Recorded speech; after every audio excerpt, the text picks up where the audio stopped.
السلام علیکم ورحمۃ اللہ وبرکاتہ نحمده ونصلی علی رسولہ الکریم اما بعد محترم سامعین،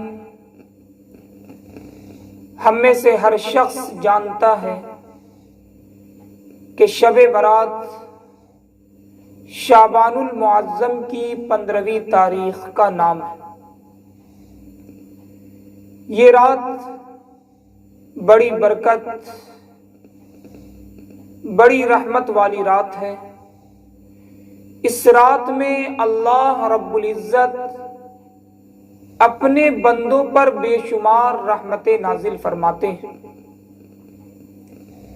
حدیث میں آتا ہے کہ اللہ رب العزت اس رات میں بنو قلب قبیلے کے بکری کے بالوں کے برابر جہنمیوں کو جہنم سے آزاد کرتے ہیں۔ ہمیں بھی چاہیے کہ اس رات میں ہم زیادہ سے زیادہ اللہ رب العزت کی اطاعت و فرما برداری کریں، اللہ کی عبادت کریں، ذکر و اذکار کا اہتمام کریں۔ ہم اس رات کے بے شمار فضائل سن چکے ہیں،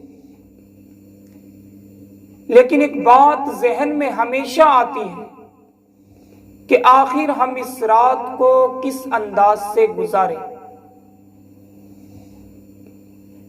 غور سے سماعت فرمائیں، زیادہ کچھ نہیں کرنا ہے اس رات میں، جتنا ہو سکے سہولت کے ساتھ، آسانی کے ساتھ ہم اللہ کی عبادت کریں۔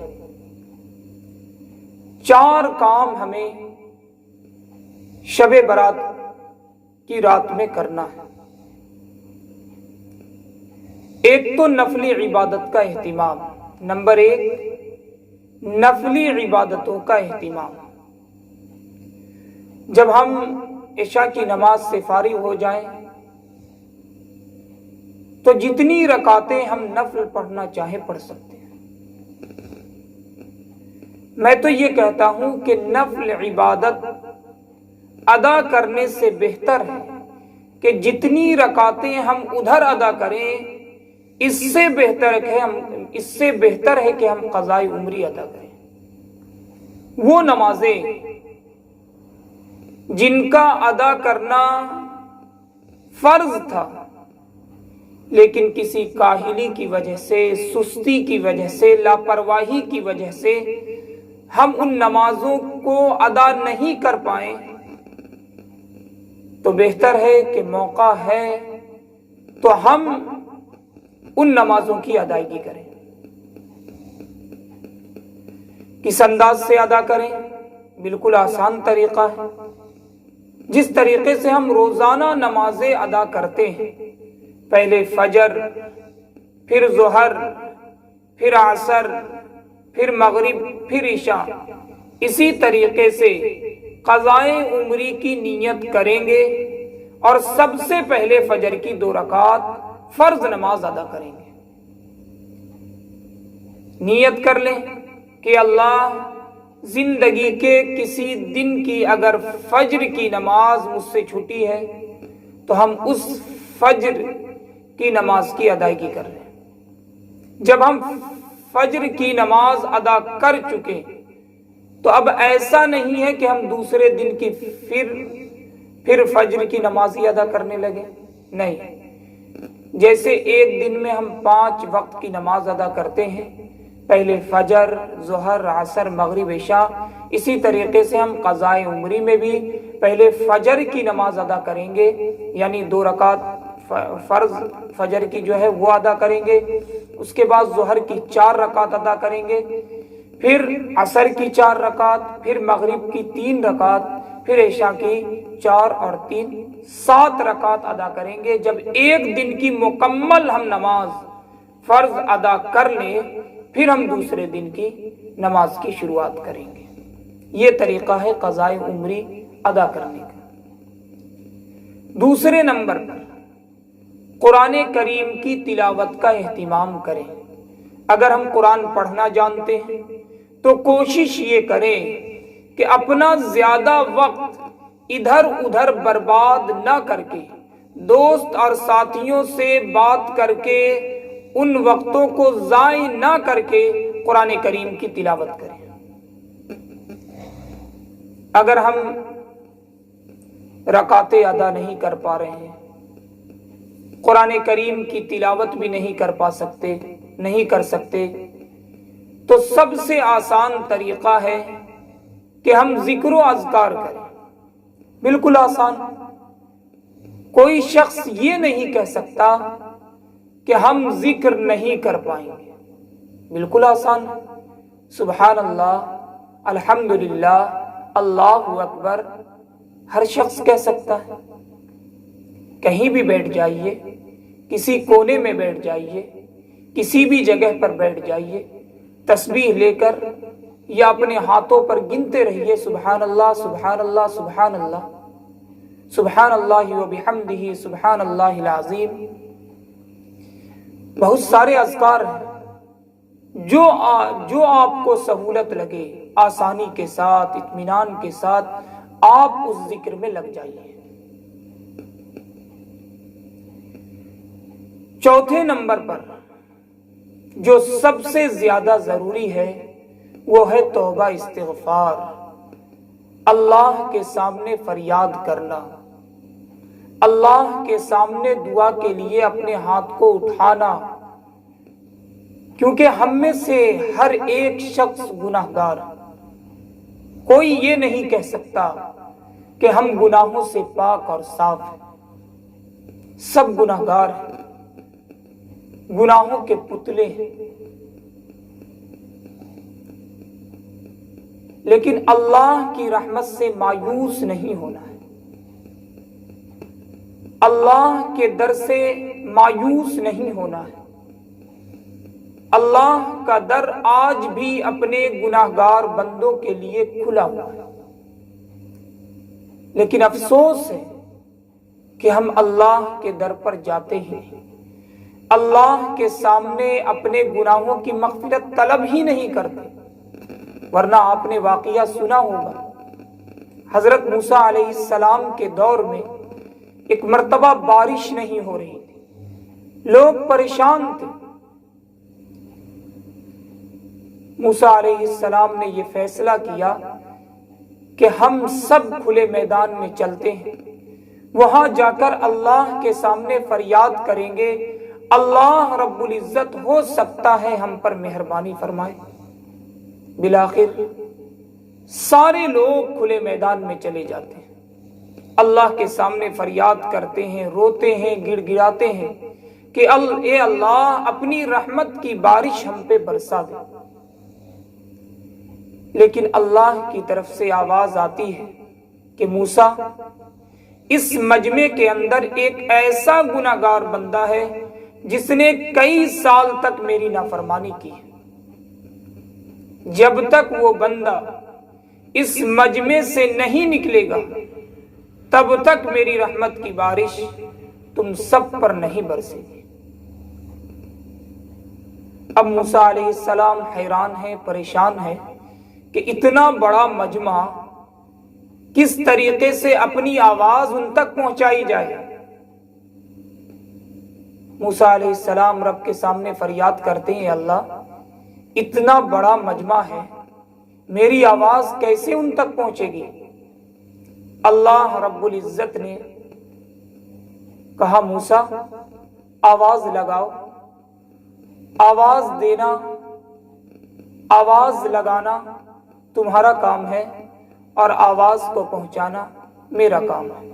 بالآخر موسیٰ علیہ السلام یہ آواز لگاتے ہیں کہ جو شخص اس مجمع کے اندر ہے، جس نے اللہ کی نافرمانی کی ہے، اللہ کی اطاعت سے اپنے منہ کو چرایا ہے، وہ بندہ، وہ شخص اس مجمع سے نکل جائے۔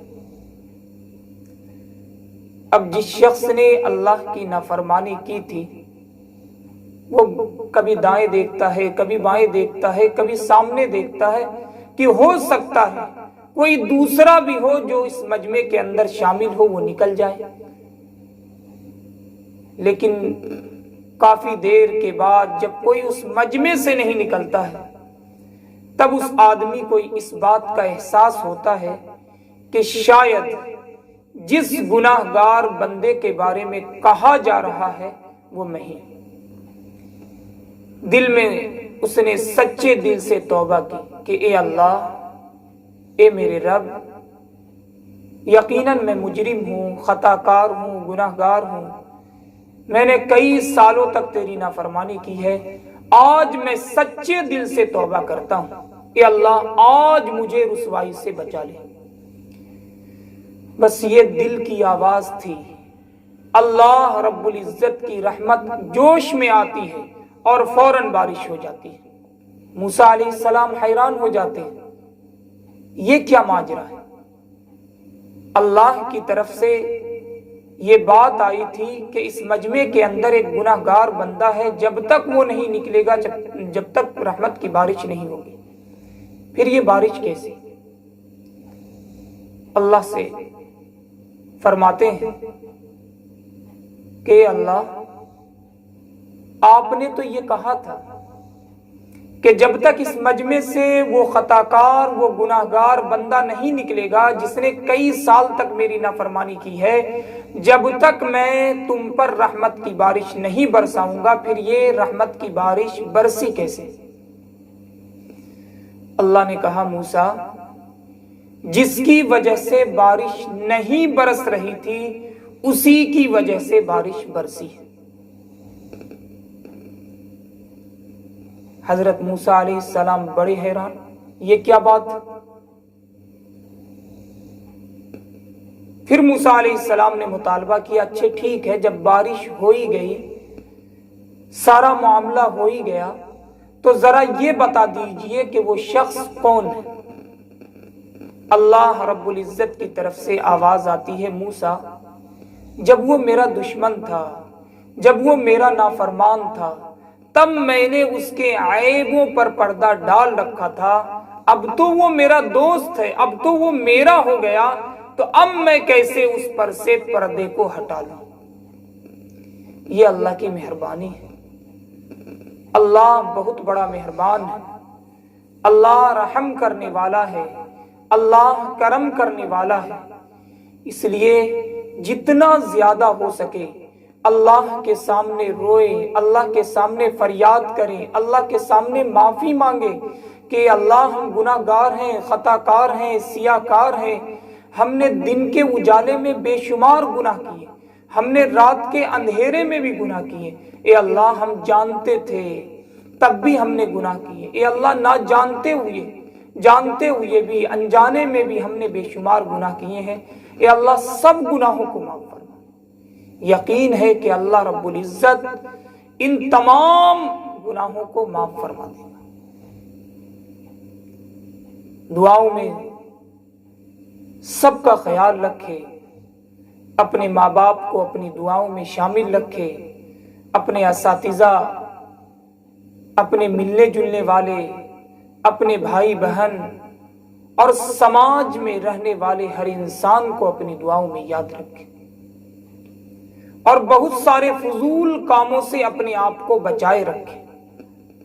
کہیں ایسا نہ ہو کہ ہم یوں سمجھ بیٹھے کہ یہ رات تو جاگنے کی ہے اور صرف اپنے آپ کو جگائے رکھیں، نہ اللہ کے سامنے کوئی عبادت کر سکے، نہ کوئی اطاعت کر سکے، نہ دعا توبہ استغفار کر سکے، تو اس سے کوئی فائدہ نہیں کہ ہم جاگ کر دوستوں کے ساتھ موج مستی کر کے اس رات کو یوں ہی ضائع کر دے۔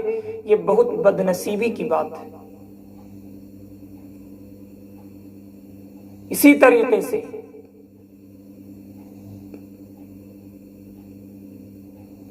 ان راتوں میں فضول کاموں سے بھی بچنا ہے۔ ادھر ادھر پھرنے سے بہتر ہے کہ ہم مسجد میں یا اپنے گھر میں بیٹھ کر اللہ کی اطاعت کریں۔ اور ایک جو خرافات سماج میں پھیلی ہوئی ہے حلوہ اور جلوہ کے نام سے، کیا کہنا؟ اسلام میں حلوہ کا کہیں سے تصور ہی نہیں۔ ہم ان حلوہ کے چکر میں اپنی عبادت، اپنی اطاعت اور اپنے توبہ استغفار سے کوسوں دور ہو جاتے ہیں۔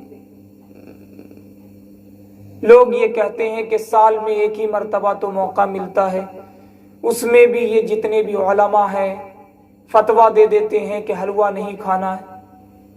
ارے حلوہ کھانے سے انکار نہیں ہے، آپ کھائیے، پورا سال باقی ہے، 365 دن 364 دن آپ کے پاس، خوب کھائیے،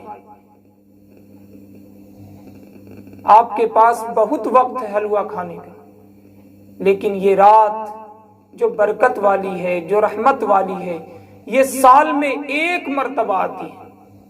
اگر ہم نے اس رات کو غفلت میں گزار دیا، لاپرواہی میں گزار دیا، تو ہم سے بڑا بد نصیب اور کون ہوگا؟ اس لیے پھر اپنے ذہنوں میں یہ بات رکھیں کہ ان راتوں میں، اس رات میں ہمیں 4 کام خاص طور پر کرنا ہے۔ ایک تو نفلی عبادت کا اہتمام کریں، دوسرے نمبر پر قرآن کریم کی تلاوت کا اہتمام کریں، تیسرے نمبر پر اگر ہم نمازیں ادا نہیں کر سکتے ہیں، تلاوت بھی نہیں کر سکتے ہیں، تو دعا اذکار کریں، سبحان اللہ، الحمدللہ، یہ تسبیح پڑھتے رہیں۔ اور چوتھے نمبر پر دعا استغفار کریں، توبہ کریں اللہ کے سامنے، اپنے گناہوں کی مغفرت طلب کریں اللہ رب العزت سے۔ اللہ رب العزت ہم سب کو ان باتوں پر عمل کی توفیق مرحمت فرمائے اور اپنی دعاؤں میں ہمیں بھی شامل رکھے، اور ان باتوں کو اپنے ساتھیوں تک شیئر کریں تاکہ وہ بھی ان سے فائدہ حاصل کر سکے۔ وآخر دعوانا ان الحمدللہ رب العالمین۔